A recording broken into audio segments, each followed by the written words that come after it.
Tuko na kongamano ya dhehebu la Worldwide Gospel Church of Kenya kule Nakuru tarehe 12 hadi 15 kwa shule ya Nakuru Boys High School. Tutakuwa hapo na tuko na theme ambayo inasema natamani sana kuona mkono wa Mungu ukinyoshwa kama vile ulivyonyoshwa zamani. Wasikilizaji na watazamaji, munajua tunasoma katika Biblia na tunasikia ni jinsi gani Mungu alivyonyosha mkono wake akatembea na Musa akiwaongoza Waisraeli. Tunatamani kuona huu mkono tena, ambao tena ulinyoshwa wakati wa mitume.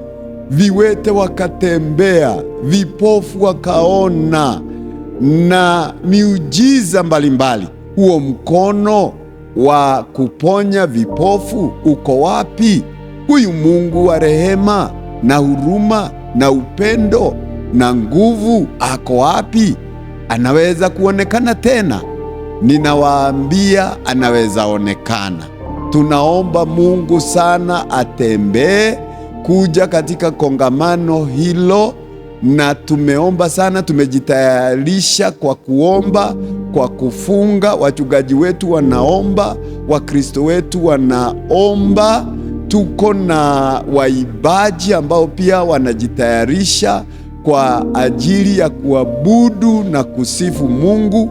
Tuko na vikundi vya makabila mbalimbali ambao watakuja kutuongoza jinsi wanavyomsifu Bwana na lugha za kwao.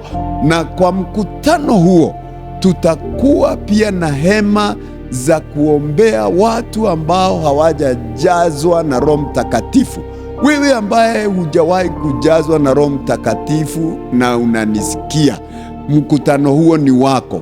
Kuja kwa hiyo hema, utaombewa. Wachungaji rasmi watakuwa pale kwa ajili ya maombi kama hayo.